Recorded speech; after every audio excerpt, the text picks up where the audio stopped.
Okay, ठीक है। सो चलिए अब हम जो है ये टॉपिक जो है वो स्टार्ट करते हैं, डीएनए रेप्लिकेशन। डीएनए रेप्लिकेशन जो है हमने क्या कहा कि एक डीएनए से जब दो डीएनए जो है स्ट्रैंड बनते हैं तो उसको डीएनए रेप्लिकेशन जो है हम कहते हैं, ठीक है। इसमें क्या है कि डीएनए रेप्लिकेशन में एक स्ट्रैंड जो है वो पेरेंटल होता है, मींस अगर ये एक डबल हेलिकल स्ट्रक्चर लिया गया है तो डीएनए रेप्लिकेशन कहाँ से स्टार्ट होगी, ओराई से स्टार्ट होती है, ओरिजिन ऑफ रेप्लिकेशन। वहां पर बार बार जो है नाइट्रोजनस बेसिस जो है रिपीट होते हैं, टेंडमली रिपीट होते हैं, वहां से स्टार्ट होती है।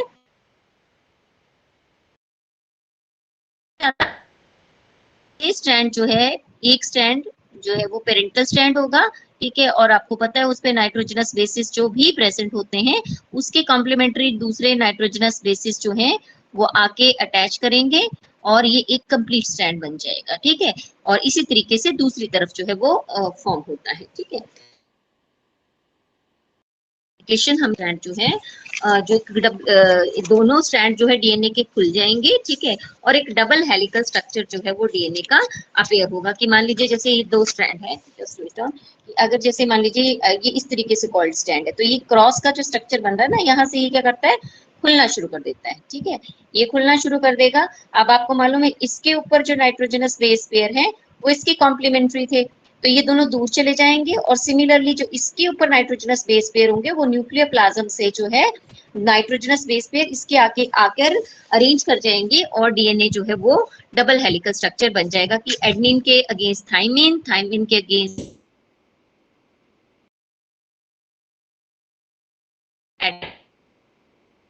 वो फॉर्म हो जाएगा।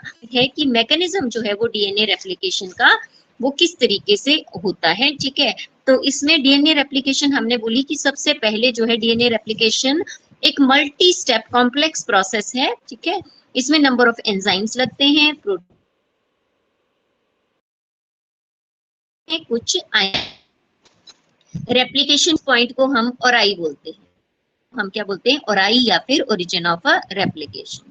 प्रोकैरियोट्स में कल भी मैंने बता दिया था, प्रोकैरियोट्स में एक सिंगल ओराई जो है वो प्रेजेंट होता है, जबकि यूकैरियोट्स में सेवरल ओराई प्रेजेंट होते हैं। मोर देन 3500 ओराई जो है वो ड्रोसोफिला में है, ठीक है बेटा। अब आ जाते हैं कि ये तो चीज होगी कि पहली रिक्वायरमेंट क्या है कि ओराई, ओराई ओरिजिन ऑफ रेप्लिकेशन होगा तभी रेप्लिकेशन स्टार्ट हो पाएगी। दूसरी चीज, अब इसके लिए इंपॉर्टेंट चाहिए बहुत सारे एंजाइम्स, ठीक है। तो एंजाइम्स क्या क्या चाहिए, तो मेन एंजाइम्स जो है डीएनए पॉलीमरेज, याद रखिएगा जिसको बोलते हैं डीएनए डिपेंडेंट डीएनए पॉलीमरेज। तो मेन एंजाइम जो है that is a DNA polymerase.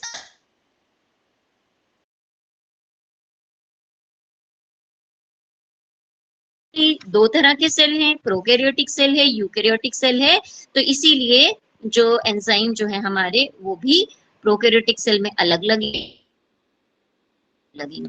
ये प्रोकैरियोटिक सेल में ये डीएनए पॉलीमरेज जो है तीन तरह का होता है, DNA dependent DNA polymerase enzyme जो है तीन तरह का हो जाएगा, नाम से ही है, सेम है डीएनए पॉलीमरेज।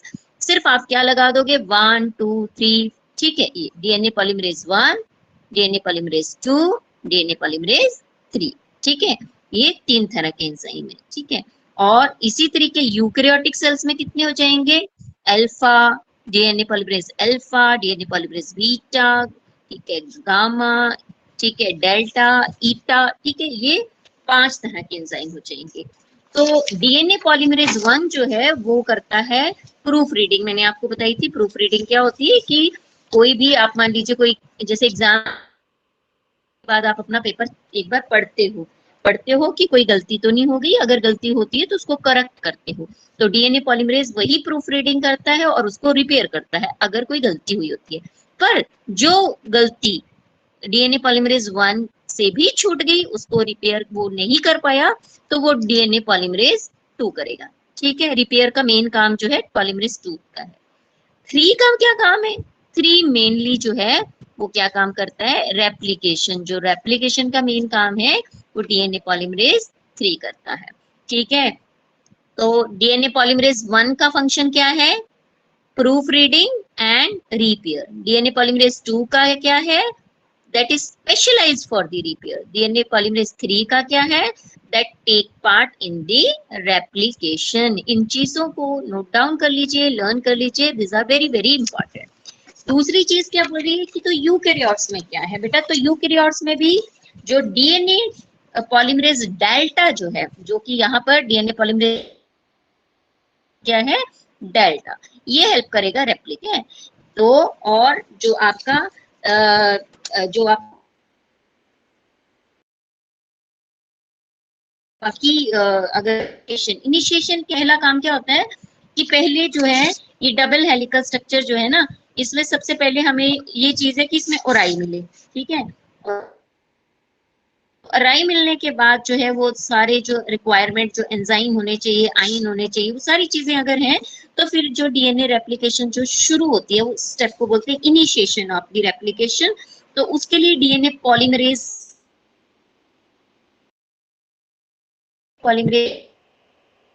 हम आवाज बहुत कट रही है में हेल्प करती है। बेटा आपको कट कट के सुनाई दे रही? सभी को कट के सुनाई दे रही है तो एक बार यस बोलिए। और अगर सिर्फ रजनी को, सबको कट रही है बेटा आवाज? यस मैम, वीडियो है भी बेटा? बार बार ऑफ हो रही है। तरफ से तो यहाँ बिल्कुल नीट एंड क्लीन ही मेरा वीडियो कट रहा है, ठीक है। नेटवर्क भी ठीक है। चलो देखो, अगर बहुत ज्यादा कटती है तो फिर इसको देखेंगे कि रिशेड्यूल करनी है कि नहीं करनी है, ठीक है। अभी आप देखिए, आवाज मैं फैन ऑफ कर देती हूँ, उसकी वजह से तो नहीं आपको हिंडर्ड हो रही है? हो सकता है कि फैन की वजह से आपको डिस्टरबेंस सुनाई दे रही हो। अब ठीक है, नाउ इट इज क्लियर? हाँ, तो वो हो सकता है that is because of the fan, मैंने फैन ऑफ कर दिया है, ठीक है। तो हमने बोला कि जो डीएनए पॉलीमरेज 2 है वो शुरुआत करेगा रेप्लिकेशन की, इसी तरीके से डीएनए पॉलीमरेज अल्फा यूकैरियोट्स में स्टार्ट करेगा, ठीक है। जो डीएनए पॉलीमरेज 3 है, ठीक है, उसका क्या काम है? वो जो है रिपेयर करता है माइटोकॉन्ड्रियल डीएनए की, माइटोकॉन्ड्रियल डीएनए जो है उसकी करता है, ठीक है। अब जो है आपका अब हम स्टार्ट करते हैं कि ओरिजिन ऑफ रेप्लिकेशन से हम इसको मैकेनिज्म स्टार्ट करते हैं। कुछ रॉ मटेरियल मैंने जो था वो आपको बता दिया क्या क्या इसमें लगना था।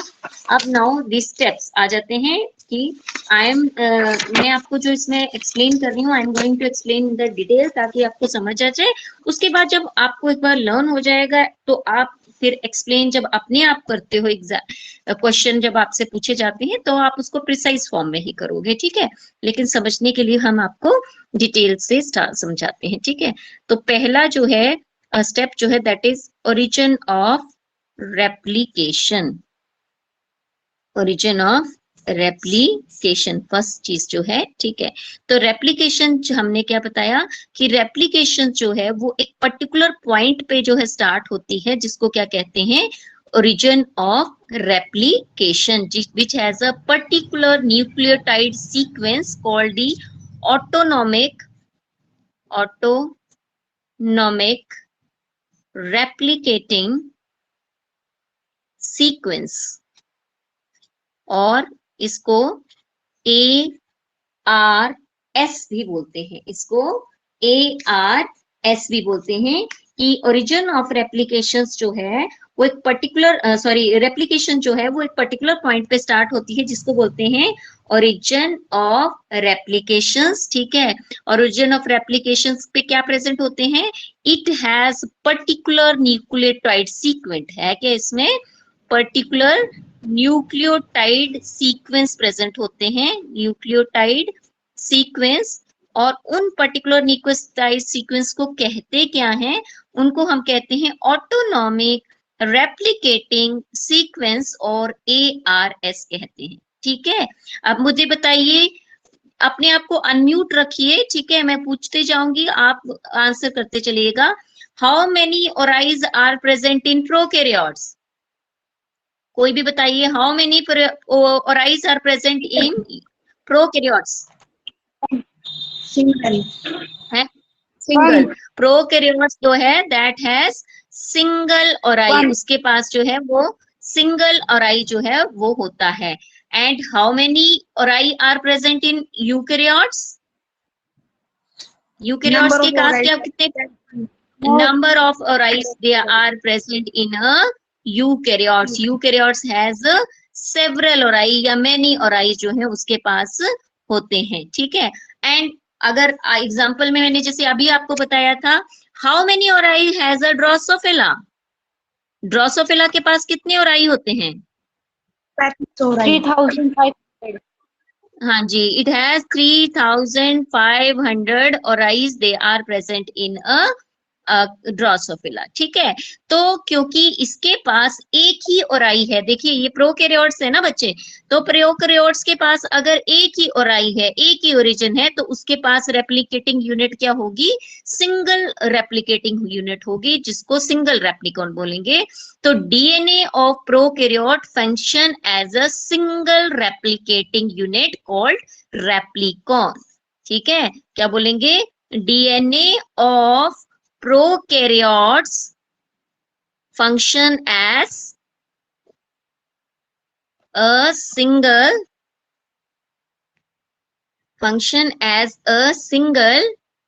replicating unit called replicon। क्या कहते हैं इसको? रेप्लिकॉन, ठीक है। उसके अलावा अब इसके अपोजिट, क्योंकि आरएनए प्रोकैरियोट्स के पास बहुत ज्यादा, यूकैरियोट्स के पास ज्यादा ओराई है, तो इसके पास जो है क्या है? रेप्लिकेटिंग यूनिट भी क्या होंगी? ज्यादा होंगी, ठीक है। तो इन केस ऑफ यूकैरियोट्स या DNA of eukaryotes has many replicating unit, ठीक है। DNA of eukaryotes has a number of replicate, कौन बोल लीजिए, या फिर रेप्लिकेटिंग यूनिट बोल लीजिए, that is a replicating unit, ठीक है। और इसके अलावा जो है क्या बताया हमने कि डीएनए जो है प्रो यूकैरियोट्स का, उसके पास नंबर ऑफ रेप्लिकेटिंग यूनिट है। और जो वेक्टर वर्ड बताया था हमने, दो वेक्टर जो है वो रिकॉम्बिनेंट डीएनए में प्रोसीजर में वो क्या करता है? वो ओराई प्रोवाइड करता है। अब ये चीज आपको थोड़ा सा अगर यहाँ नहीं समझ आएगी तो अगले चैप्टर में समझ आ जाएगी। मैंने क्या बोला? मैंने ये बोला कि मान लीजिए सपोज आ रही है डीएनए है, ये रेड कलर का जो मैंने स्केच यूज किया है, ये मेरा डिजायर्ड डीएनए है, ठीक है। और ये जो है होस्ट, कि मैं इस रेड डीएनए को जो है वो क्या कर दूं? जोड़ दूं, पर ऐसे तो नहीं जुड़ जाएगा ये, ठीक है। तो इस डीएनए को मेरे को इसमें जोड़ना है, तो क्या होता है कि जो हमारा प्रोकैरियोटिक सेल्स जो होता है ना, जिसके पास प्लाज्मिड हमने बोला था, तो वो प्लाज्मिड जो है, वो वेक्टर जो है, वो क्या करता है? वो अराई प्रोवाइड करता है, ओरिजिन ऑफ रेप्लिकेशन प्रोवाइड करता है, जिससे दो डीएनए का जो डीएनए जो है उसको जोड़ने में हेल्प मिलती है, ठीक है। और जो रेप्लिकेशंस जो है आपका यूकैरियोट्स जो है, रेप्लिकेशन जो है वो दोनों डायरेक्शंस में होती है जहां से ओराई होता है, ठीक है। इसको कहते हैं बाई डायरेक्शनल रेप्लिकेशन। बोल रहे हैं कि रेप्लिकेशन जो है ओराई से, मान लीजिए अगर ये ओरिजिन ऑफ रेप्लिकेशन है, ठीक है, तो वो बोल रहा है दोनों डायरेक्शंस में होगी, कि नीचे की तरफ भी होगी, ऊपर की तरफ भी होगी, किसमें? जो बाई डायरेक्शनल अगर रेप्लिकेशन है। और यूनिडायरेक्शनल रेप्लिकेशन जो होती है दैट इज रेयर, वो क्या होती है? रेयर, ठीक है। अगर ओराई नहीं है तो रेप्लिकेशन नहीं होगी, याद रखिए कि अगर ओराई नहीं है तो रेप्लिकेशन नहीं होगी। और वेक्टर हमने क्या बोला? जो वेक्टर की जरूरत क्यों पड़ती है रिकॉम्बिनेंट डीएनए टेक्नोलॉजी में? तो याद रखिए, the requirement of a vector for recombinant DNA technology is to obtain origin of replication। origin of replication पाने के लिए जो है वो वेक्टर की जरूरत होती है, ठीक है। रेप्लिकेशन में हमने बोला कि इसमें नंबर ऑफ एंजाइम्स जो है वो चाहिए। मेन एंजाइम इसका कौन सा है? DNA dependent DNA polymerase enzyme, ठीक है। पॉलीमरेज का मतलब समझ होता है ना आपको? पॉलीमराइजेशन क्या होती है? एक चेन सी बनाना। तो डीएनए को हमने क्या बोला, डीएनए को हमने बोला कि ये एक पॉलीमर है न्यूक्लियोटाइड का, ठीक है। तो उन न्यूक्लियोटाइड की जो पॉलीमराइजेशन करने के लिए डीएनए पॉलीमरेज एंजाइम की जो है वो जरूरत होती है, जो बहुत ही छोटे समय पे रेप्लिकेशंस जो है वो कर देता है। रेप्लिकेशंस जो है, प्रोसेस ऑफ डीएनए रेप्लिकेशन जो है वो क्वाइट एनर्जी एक्सपेंसिव प्रोसेस है। इसमें डीऑक्सी राइबो न्यूक्लियोटाइड फॉस्फेट जो है उसका सेवरल पर्पस है, ठीक है। वो सबस्ट्रेट की तरह भी काम करता है और साथ साथ में एनर्जी भी काम प्रोवाइड करता है। तो पहली चीज जो है हमने बोला कि रेप्लिकेशन, ओरिजिन ऑफ रेप्लिकेशन मिल जाए आपको।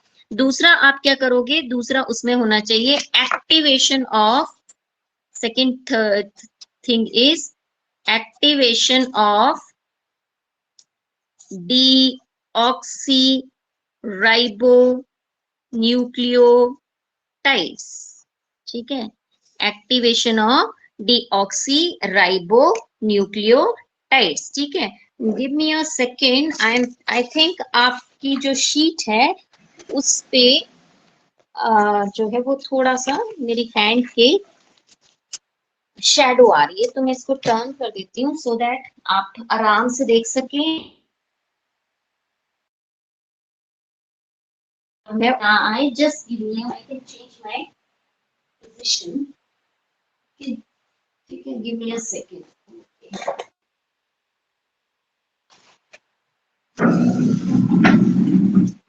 One second.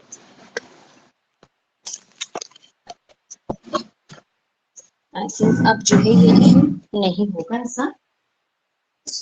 Let's see. Okay. Okay. तो हम क्या कह रहे हैं, दूसरा स्टेप क्या है, that is the activation of the deoxy ribo nucleotide की, जो डीऑक्सी राइबो न्यूक्लियोटाइड्स जो हैं उनको एक्टिवेट करना। कहाँ पर प्रेजेंट होंगे, ये सारे के सारे जो हैं सेल के अंदर, ये सारी चीजें जो है वो प्रेजेंट होंगी, ठीक है।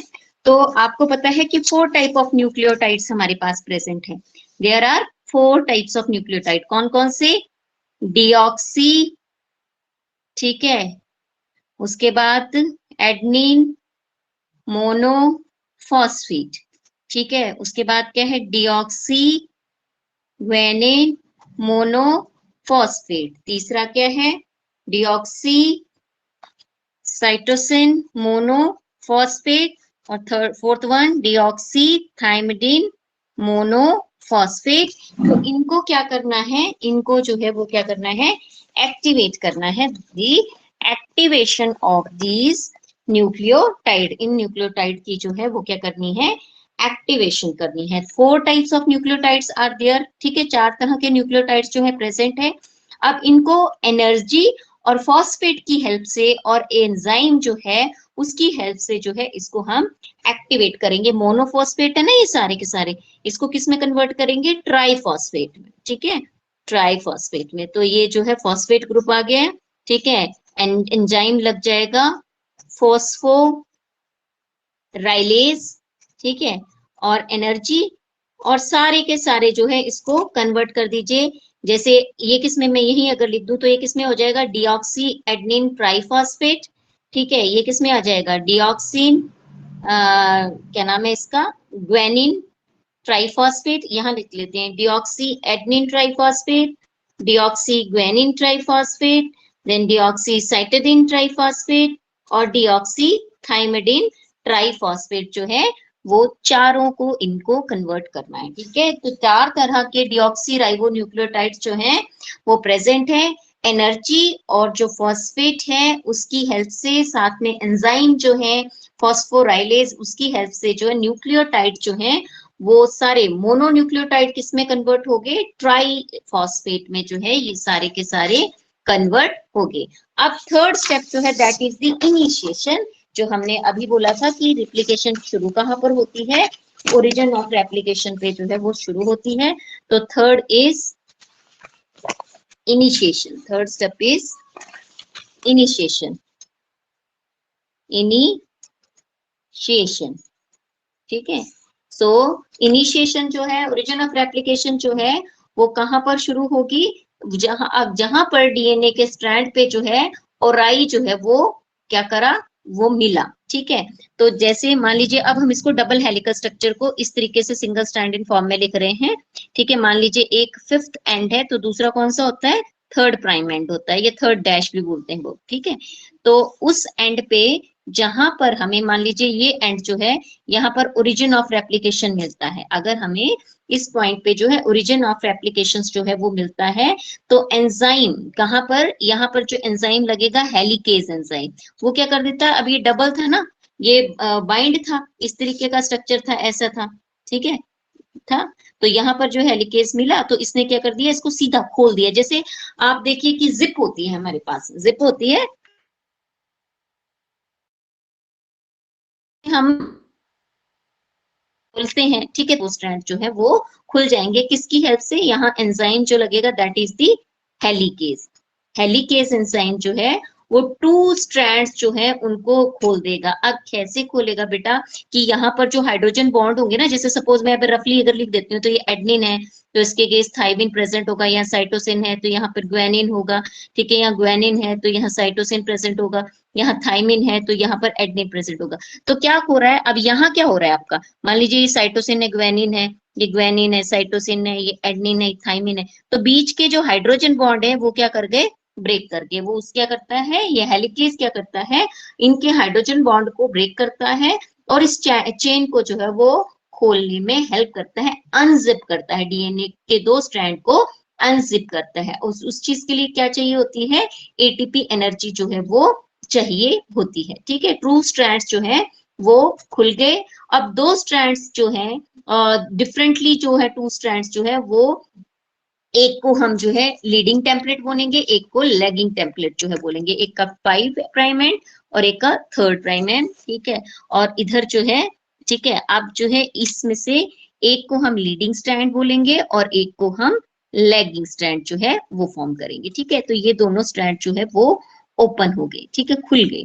ठीक है, अब जो है यहाँ पर और क्या चाहिए, जो ये अब ये फिर से इसमें क्या है, अब ये खुला तो क्या ये बंद नहीं हो सकता, इसमें ये जो हेलिकेज एंजाइम से ये खुल गया, लेकिन इसमें क्या है, फिर से जो है टेंशन क्रिएट होकर ये क्या कर सकता है, फिर से आपस में कॉइलिंग कर सकता है। तो सेपरेटेड स्टैंड जो है इसी कंडीशन में रहें, वो फिर से ना जुड़े, इसके लिए जो है कुछ प्रोटीन्स चाहिए होती हैं, उनको बोलते हैं एसएसबी प्रोटीन।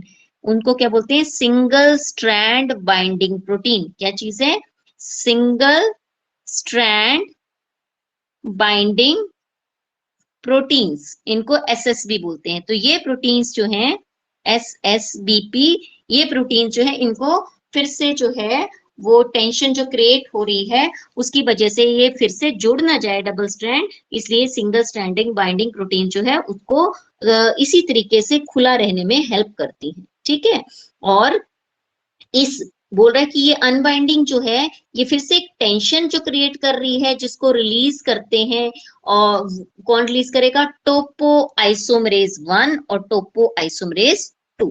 ठीक है, यहाँ पर लिख देते हैं। तो यहाँ पर दूसरी चीज क्या चाहिए, टोपो आइसोमरेज, MERASE। तो टोपो आइसोमरेज 1, टोपो आइसोमरेज 1 एंड 2। ठीक है, 2 जो है वो प्रोकैरियोट्स में इसको गायरेज एंजाइम, ठीक है, बहुत से बुक्स में इसको मेंशन किया होगा। तो टोपो आइसोमरेज 2 जो है वो प्रोकैरियोट्स में गायरेज एंजाइम बोलते हैं उसको, prokaryotes is known as gyrase, GYRASC। ठीक है, ये गायरेज एंजाइम जो है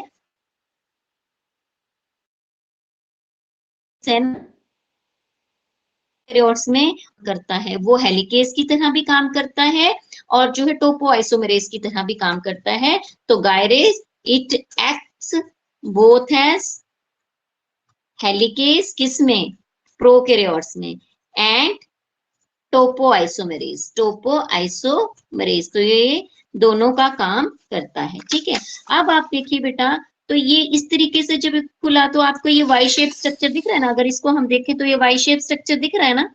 तो क्या करते हैं, इस टाइम जो है अनजिपिंग जो है वो क्या करती है, एक वाई शेप कॉन्फ़िगरेशन क्रिएट करती है, इसको बोलते हैं रेप्लिकेशन फॉर्क, ठीक है। तो अनजिपिंग क्या कर रही है, अनजिपिंग क्रिएट्स वाई कॉन्फ़िगरेशन, उसको क्या बोलते हैं, replication fork, that is known as replication fork, FORK, replication fork जो है वो कह रहे हैं, ठीक है। तो इनिशिएशन जो है कहाँ से शुरू होगी, इनिशिएशन जो है वो शुरू होती है ओरिजिन ऑफ रेप्लिकेशन से। जहां पर ओरिजिन ऑफ रेप्लिकेशन जो है वो होगा, ठीक है, उसको कौन रिकॉग्नाइज करेगा, उसको ओरिजिन रिकॉग्निशन कॉम्प्लेक्स जो है ORC जो है वो रिकॉग्नाइज करेगा। और एंजाइम हेलिकेज क्या करेगा, इस डीएनए को खोल देगा, अनवाइंड कर देगा, दो स्ट्रैंड अलग अलग हो जाएंगे, बीच के हाइड्रोजन बॉन्ड जो है वो ब्रेक कर जाएंगे, ठीक है। अब टू स्ट्रैंड्स जो है वो फंक्शन करते हैं डिफरेंटली दोनों साइड पर, ठीक है। ये फिफ्थ एंड है ना, तो ये होगा थर्ड एंड, और ये थर्ड एंड था तो ये होगा फिफ्थ एंड। तो इस पे जो नया स्ट्रैंड बनेगा ना, दोनों डायरेक्शन में बुना है हमने, एक तरफ जो बन रहा है, ठीक है, वो ऐसे बनेगा, एक तरफ जो है वो किस तरीके से बनेगा, इस तरीके से बने। तो एक लीडिंग स्ट्रैंड होता है और एक लैगिंग स्ट्रैंड होता है, वो नेक्स्ट डायग्राम में भी हम करेंगे।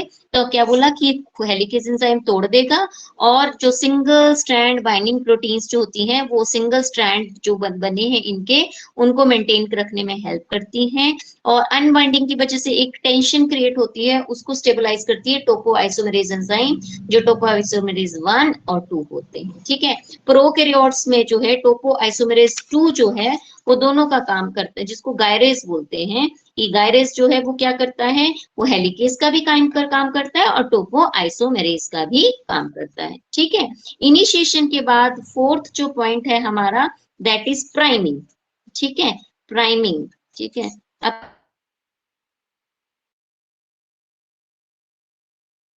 हमारे पास बना ये वाला, ठीक है, इस तरीके, एक मिनट, ये जो रेप्लिकेशन फोक जो है, late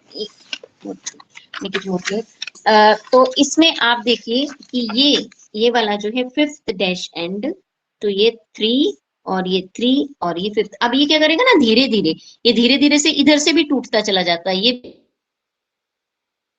parental parental strand, this is a parental DNA, ये पेरेंटल डीएनए, ये 3 to 5 एंड प्रेजेंट था। यहाँ पर क्या प्रेजेंट थी हमारे पास, टोपो आइसोमेरेज और ये एसएसबी बाइंडिंग प्रोटीन और हेलिकेज एंजाइम साथ में हमें लगा था, ठीक है। अब रेप्लिकेशन फोक ने दो स्ट्रैंड जो है डीएनए के उनको खोल दिया, 3 एंड और फिफ्थ एंड जो है वो दोनों अलग हो गए, ठीक है।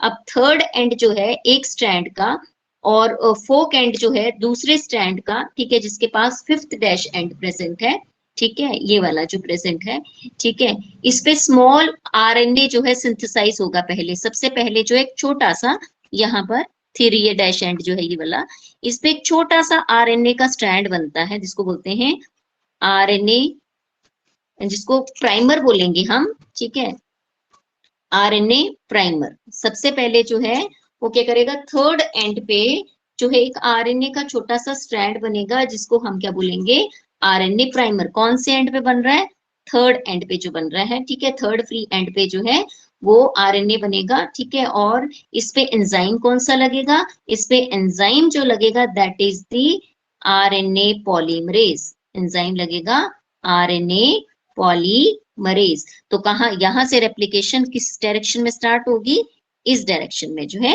रेप्लिकेशन 3 to 5 डैश एंड की तरफ जो है रेप्लिकेशन स्टार्ट होगी, ठीक है।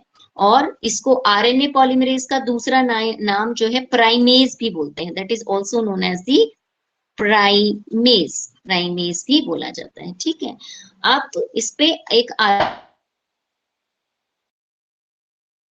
से लेकर 12 तक न्यूक्लियो, कितने न्यूक्लियोटाइड्स होंगे, 4 से 12, 4 भी हो सकते हैं, 5 6 7 8 9 10 12 तक जो है वो ये आरएनए न्यूक्लियोटाइड्स जो है वो होंगे, ठीक है।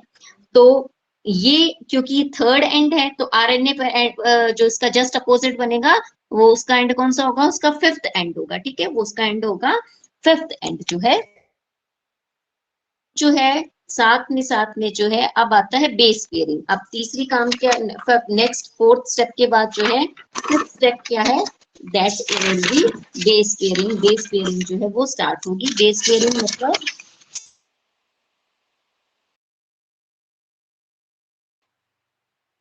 पेयरिंग, बेस पेयरिंग, ठीक है।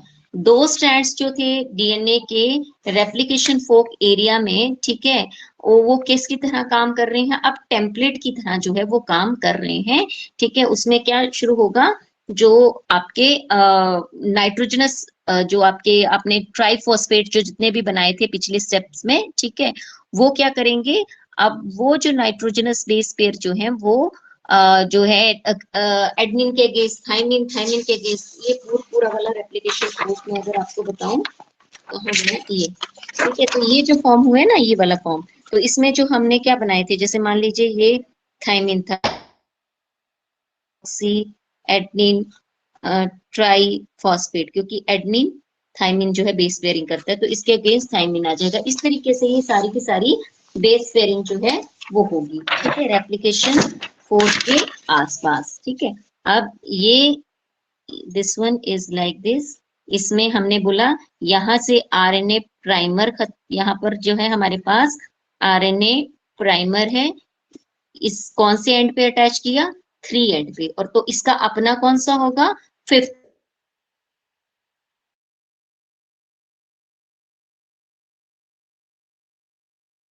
होगा। ये ना कंटिन्यूस स्ट्रैंड ही 3rd है, तो ये कौन सा होगा, 5th होगा, 5th एंड होगा। बट इस पे जो स्ट्रैंड जो है वो जो फ्रेगमेंट जो डीएनए के फॉर्म होते हैं वो टुकड़ों में होते हैं, कंटिन्यूस नहीं होते, इस तरीके से जुड़े होते हैं, उनको बोलते हैं लैग, स्ट्रैंड को बोलेंगे लैगिंग स्ट्रैंड। और ये जो छोटे छोटे टुकड़े हैं ना डीएनए के, इनको बोलते हैं ओकाजाकी फ्रेगमेंट, ठीक है। ये छोटे छोटे जो टुकड़े हैं, these are known as the Okazaki fragments. कौन से स्ट्रैंड में प्रेजेंट है, लेगिंग स्ट्रैंड में प्रेजेंट है। तो लेगिंग स्ट्रैंड की डायरेक्शन क्या है, 3, 5 to 3, इस,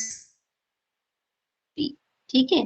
तो ये जो है वो आपका लेगिंग स्ट्रैंड है। इसमें क्या होगा कि बोल रहे एक छोटा सा टुकड़ा यहाँ पर आरएनए इसका बनेगा, ठीक है, आरएनए का बनेगा। मान लीजिए अब इसके अगेंस्ट एडनिन था, थाइमिन था, साइटोसिन था, ग्वानिन था, तो ये क्या करेगा, पहले आके छोटा सा जुड़ेगा ना, उसके बाद अब थाइमिन के अगेंस्ट जस्ट अपोजिट अपने आप साइटोसिन आ जाएगा, साइटोसिन के अगेंस्ट ग्वानिन आ जाएगा, थाइमिन के अगेंस्ट एडनिन आ जाएगा, एडनिन के अगेंस्ट थाइमिन आ जाएगा। इस तरीके से पहले ये बनते जाएंगे, फिर इनके बीच में क्या है, बॉन्ड डेवलप होते जाएंगे, ठीक है। वो आपको पता है किसके अगेंस्ट डबल है, किसके अगेंस्ट ट्रिपल, और ये जो है एक कंप्लीट स्टैंड, और ये धीरे धीरे आगे की तरफ जैसे बढ़ता चला जाएगा, ये डबल स्टैंड जो है वो क्या करता जाएगा, खुलता जाएगा, ठीक है। तो इस तरीके से ये नया स्टैंड बनेगा। और दूसरा स्टैंड पे हमने क्या बोला है,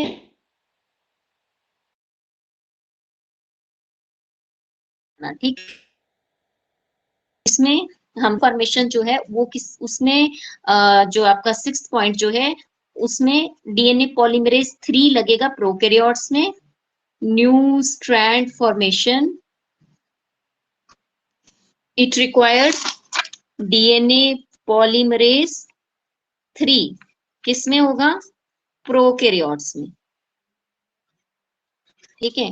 और डीएनए, मैं अगर इसको ऐसे लिखूं डीएनए पॉलीमरेज डेल्टा, तो किसमें होगा, यूकैरियोट्स, ये किसमें होगा, यूकैरियोट्स में होगा, ठीक है। तो बेस पेयरिंग किस तरीके से होगी, बेस पेयरिंग इस तरीके से होगी बेटा, ये डिऑक्सी एडनिन जो ट्राइफॉस्फेट आपने बनाया था, डिऑक्सी ग्वेनोसिन ट्राइफॉस्फेट, डिऑक्सी साइटोडिन ट्राइफॉस्फेट और डिऑक्सी थाइमिडिन ट्राइफॉस्फेट, ये क्या करेंगे, सारे के सारे जो है पायरो फॉस्फो राइलेज एंजाइम जो है, फॉस्फेटेज एंजाइम जो है, सॉरी, पायरोफॉस्फेटेज एंजाइम जो है उसकी हेल्प से फिर से टूट जाएंगे डिऑक्सी एडेनिन मोनोफॉस्फेट, ठीक है, और हाइड्रोजन 2 इनऑर्गेनिक फॉस्फेट अलग हो जाएंगे और एनर्जी निकलेगी। तो ये सारे के सारे जो हैं वो किस लिए अलग हो रहे हैं, क्योंकि एनर्जी की रिक्वायरमेंट है, एनर्जी लिबरेट होनी है, ठीक है।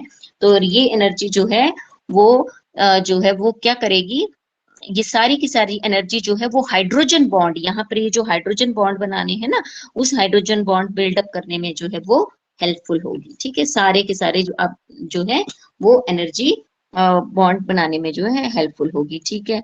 हु इज डूइंग चैटिंग, ये क्या लिख रहे हैं ma'am,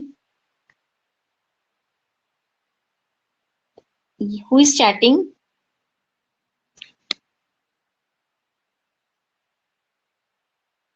Rajni, unmute yourself. Whatever you writing, that is not getting, मुझे समझ नहीं आ रहा है. I'm not getting that. What are you writing? क्या लिखा है बच्चे, मेरे को समझ नहीं आ रहा एनसीईआरटी में नहीं है ना ये, है. एनसीईआरटी में नहीं है ना ये, क्या जो आप क्या नहीं लेकर आ है? रहे हो डीएनए एप्लीकेशन. डीएनए रेप्लिकेशन तो एनसीईआरटी में भी है. कौन कह रहा है डीएनए रेप्लिकेशन एनसीईआरटी में नहीं है? जो अभी आप पढ़ा रहे हो ना, वो एक्सप्लेन नहीं कर रखा इसमें, मतलब है तो वही चीज लेकिन एक्सप्लेनेशन.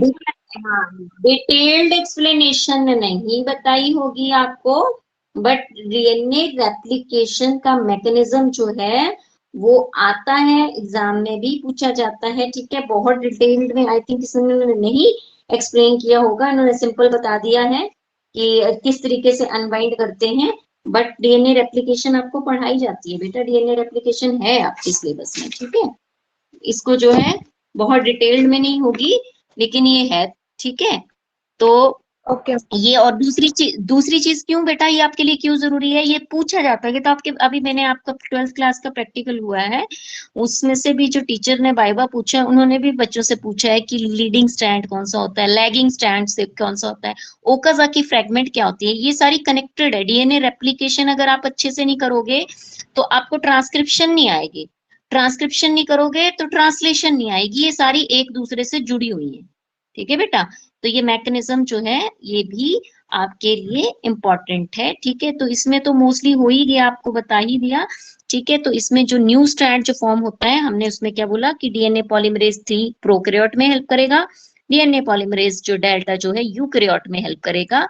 और एनर्जी जो है वो आपको मालूम है ट्राइफॉस्फेट में एटीपी होते हैं, जीटीपी होते हैं, टीटीपी होते हैं, या मैग्नीशियम आयन जो है उसकी हेल्प से जो है एनर्जी लगती है. ठीक है, और ये दो बॉन्ड जो है वो आपस में जुड़ने में हेल्प करेगा. ठीक है, और आरएनए, जब ये एक स्ट्रैंड जो हमने यहाँ पर जो बनाया था कि आरएनए प्राइमर जो बना है, ठीक है, हमने क्या कहा था कि यहाँ पर एक सबसे पहले आरएनए का 4 से 12 आरएनए जो है उसका एक टुकड़ा सा जुड़ता है जिसको हम आरएनए प्राइमर बोलते हैं, और वहीं से जो है डीएनए रेप्लिकेशन शुरू होती है. ठीक है, तो जैसे ही न्यू डीएनए स्ट्रैंड जो है वो फॉर्म हो जाता है, तो ये आरएनए प्राइमर जो है जो ओपनिंग रीजन में जो है हमेशा फॉर्म होगा. ठीक है, प्राइमर जो है वो रिमूव करेगा पॉलीमरेज 1 में प्रोकैरियोट से और पॉलीमरेज अल्फा में यूकैरियोट से.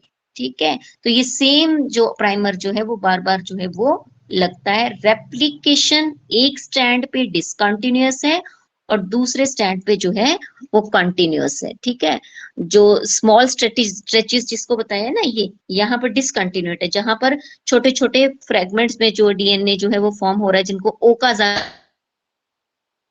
तो DNA replication is continuous on a one strand that is known as the leading strand and it is discontinuous on the another strand that is known as the lagging strand. Lag मतलब से समझ लीजिए कुछ कमी होना. ठीक है, तो लैगिंग स्ट्रैंड में जो है ये डिसकंटिन्यूअस जो है होती है, जिसके पास ओकाजाकी फ्रेगमेंट प्रेजेंट होते हैं. ये ओकाजाकी फ्रेगमेंट जो आपस में जुड़ते हैं जिस एंजाइम की हेल्प से, उनको बोलते हैं लाइगेज. लाइगेज एंजाइम का काम ही है किसी चीज को जोड़ना. ठीक है, तो इसको बोलते हैं लाइगेज. ठीक है, तो एक स्टैंड पे कंटिन्यूस है ना, अब इसको बोल रहे हैं सेमी कंजर्वेटिव मोड क्यों बोलते हैं या सेमी कंटिन्यूस को क्यों बोल रहे हैं. तो देखिए बच्चे, इस स्टैंड पे तो डीएनए रेप्लिकेशन कंटिन्यूस है, जबकि इस स्टैंड पे डीएनए रेप्लिकेशन डिसकंटिन्यूस है, तो इसीलिए इसको बोलते हैं सेमी कंटिन्यूअस रेप्लिकेशन. ठीक है, इसीलिए इसको क्या बोलते हैं, semi continuous DNA replication. DNA replication को सेमी कंटिन्यूअस क्यों बोलते हैं. ठीक है, उसके बाद ये